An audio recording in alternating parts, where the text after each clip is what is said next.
Now here's David Smoak, Paul Catalina, and Craig Smoak. Baylor football coach Dave Aranda with me. David Smoak, Sikkim 365 Radio. I saw Pete Thamel wrote a little summary about the high school football season, and you mentioned to him, which I thought sounded just like you, that last year it was like you were a stepdad to these kids. They had Matt, they had Coach Rule, and you didn't get to see them. That was a really unique, and I thought made a heck of a lot of sense analogy. No, I appreciate that. I think just probably the way I communicate and this has become clearer to me as we've gone, but it's been more of one-on-ones, more of in-face, more of face-to-face talks, more of personal conversations, and it's been all things that are just hard to do when you're not able to do those things. And so I think that combined with just the very different style of what was before, I think for no fault of anybody, it just looked like, who is this guy and what is he doing, And so I just think like trying to maneuver through the losses, it was difficult. And the Gary Bohannon quote, I'm going to read it if you don't mind. I think of a guy who had a chance to leave and didn't, fought for a job at a school he loves. He fought so hard in the dark for a chance to be in the light. Yes. Yeah. Because there were times when there were thoughts about whether he was going to come back or was he going to leave, and there was a couple of times when he had some things to deal with as well. Yeah, I think one of the things that has become really clear to me was that I think it's hard to coach a team when you can't really push a team. If you push a team and you're afraid of people leaving, you can't really coach them. And I just think for me last year, just not knowing the team like I wanted to know them, and really, to be honest, more them knowing me, probably more so, and trusting me. I think a lot of it was, who is this guy? What is he doing? I think it hampers being able to push a team the way that you like, and I think that stuff's happening now, but the connections and the relationships are so much stronger. Has a player or players come to you and said, I get you now? Not so much that, but I mean, you get that kind of interaction now? Yeah. Now that you have a hands-on type of deal? Yeah, they'll say it through, they get like sense of humor, or they'll get kind of a look, or they'll get, after wins, he's still the same, or, they'll say all of that. So I think that's their way of saying that. Apu, we've talked about him, you and I, 2 or 3 different times, and then to have the game, you mentioned him specifically in the post game. Coaching is about leadership. It's about raising young men in a way, whether they have something at home or not, and he does. But how proud are you of him? And how do you still have to keep your thumb right on his forehead? Yeah, I think there's things where I think just, very emotional. His heart is huge. And so a lot of feelings and a lot of passion, and so I think to try to not dim any of that, and to not make Apu say more dull or more or like me or like anyone else, but to try to focus those things that he has to the goals that he wants. I think is really the issue, and to get Apu to be the best version of him. And I think, to Apu's credit, you have to want that. You have to, first of all, see and accept, and then challenge and do. And I think we're in that process right now. How difficult is it to juggle every single player in who they are, psychologically, backgrounds, personalities, what makes them click or not? Very tiring. Yeah, I think very tiring. I think, I don't, we were talking about the other day, just football-wise, It's great being able to be in this game because there's a lot of commonality offensively for sure, and then defensively I know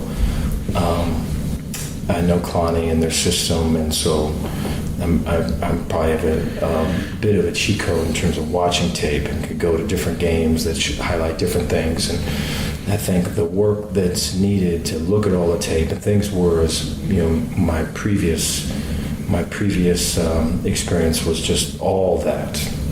And so now just dealing with just people and dealing with culture and team, I think it takes a lot of time. I don't see how you could really do football all the way and do what we're doing here. I don't think it would work. I don't know if you guys were ever on the same staff, Sataki and you, but I know he coached with Gary Anderson at Oregon State, at Utah. So how much do you know him? A lot, yeah. So when I was at Hawaii, knew of him. When I was at Utah State, he would always be around. We'd be at Gary's house watching games or having a barbecue with families, and he would always be there. And Wisconsin, same way. He'd visit every spring and summer. Just one of the genuinely nicest guys you'd ever meet. He'd give you his shirt off his back, and it's just when it all came to December and hiring season and all that, he was exactly how I thought he would be. He was uncomfortable there because here's a guy that has been battling, has success. You want to see him continue to have success, and here you are taking people that were, right at the heart of that success, and so you feel that. But he was great. He's got a great heart, so I have a lot of respect for him. I think it's cool when you're in coaching and there's people that are good people having success. It's kind of, that's the coaching profession. It's you hear about that when it came to realignment and expansion, the word poaching. It's not really that, is it? You're just trying to have your best staff, and he's obviously will go get somebody else from somebody else's staff. It's like a domino effect. Yeah, I think one of the things that's different is just, and I think I might have mentioned this to Brigham, is I know at the end of the year, for me previous to this past year, is December was always something, bowl season generally, obviously not for us this last year. And then there's some family time there. So there's Christmas, there's hanging out with your kids, there's, there's a bit of a break there before you get back in recruiting. And, December this year was all just staffing, and people are getting talked to by other people, and we've got to get raises for these people, we've got to try to help keep these people, and it was the complete opposite of just relaxing and kind of chilling out. And so I think from that stage of it, it is like a full-on season.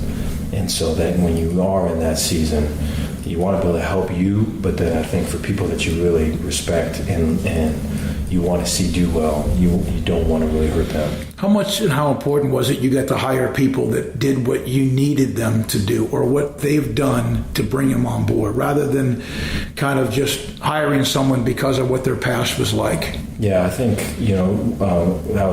we talked about that some in the article too. I think, having made some hires, not assistant coach hires in any of the jobs, but quality controls and GAs and things like that. Those hires at those stops were completely on what people did. And, when it's that way, it's really kind of pretty easy when you're hiring people for who they are and how they treat other people and how they handle stress and anxiety and how they, how their ego takes success and how they take coaching and how they take the pressure cooker of just what we're doing. That's completely different. That's that's way harder. And so I think that has been a revelation, really. And I think it's, I think we've, with Eric and Jeff and Chancey, I think in this, and then, KC, I think in this cycle it's been it's been good. You mentioned no bowl game last year. Have you even thought about what a win this weekend would mean? No, It's 6 wins. Yeah, no, I really see. So there's a story of at Hawaii BYU, this big rivalry. So losing to BYU, the end of the year, we got fired right after that game, and then going to Utah State, being with Gary. I think we lost to BYU at Provo. It was like 6-3 or 9-6 or something like that. And then went to Wisconsin, and now we're playing BYU again. And this was I'm forgetting his name, Taysom Hill. And so we're playing him, and we're up, we're winning. It's in the third quarter, and Gary Anderson is generally a very cool customer, never really showed any emotion.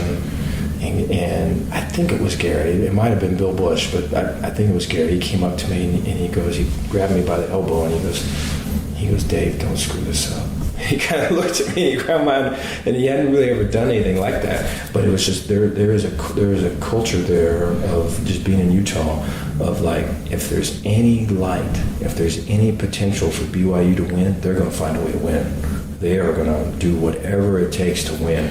So you have to completely shut the door on these folks. And it's like there wasn't a bunch of times that the Utah contingent that we had at Wisconsin at that time had beaten BYU. And so there was a strong, Dave, don't screw this up, this whole thing. And so I've since then played them at LSU too.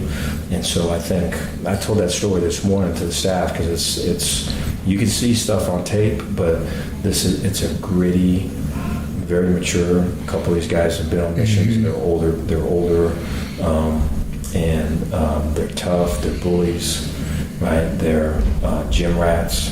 They find ways to win, so it's going to be a challenge for us. That's the mentality you want of your team, right? You have to cut the head off the snake. That's right. What did it say the way they did bounce back for you last week and your staff, the team, and also the staff, and how they bounced back from Oklahoma State? It's a real strong care factor. I think a lot of quiet and a lot of contemplation, a lot of angst and just frustration. I felt that on the plane, and then we get on Sunday, and I thought, for us to try to have high standards with our players and to hold them accountable, and to really try to drive home, win with character. I think that starts with the coaches, and I think if it doesn't happen at the coaching staff level, I think it's a joke, and so I think I'm proud of the staff of the way they responded and took ownership and accountability and that, but really we have to do that. Our guys are way too savvy and too in the know and are too observant not to, and so I think it started there, and then just the realization of that anyone can beat anybody and anybody can lose to anybody where we're at, and we control that. And so I think those two things really drove that game. One more thing on Isaac Power. I thought after that huge game he had against Iowa State, he mentioned something about psychologists that cherish the victories no matter how big or small. Is that something that you brought up, and is that something that you have guys that can bring that to the table?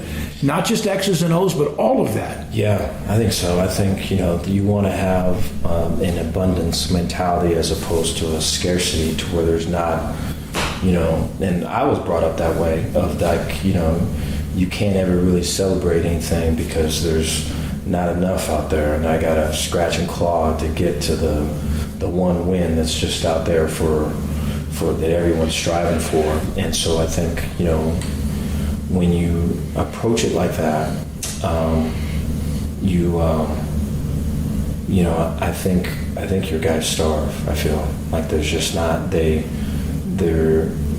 is no joy and there is no love on your team, because everyone's exerting everything all the time, and you get drained and you get worn out. I've been a part of that, but to really enjoy that process and that journey, I think it's easy to say. I think it's hard to do because a lot of us are not brought up that way. And I think we have our psychologist speak to the team on every Wednesday, and we talk about things that would be good to bring up that our guys are working through. And I just think like the microscope that our guys are under, I think that that intensity can be a good thing if we use it to better ourselves, and that would be an example of it. This is going to be a hell of a game, isn't it? Yeah, I think it is. I think I think a lot of similarities to Iowa State.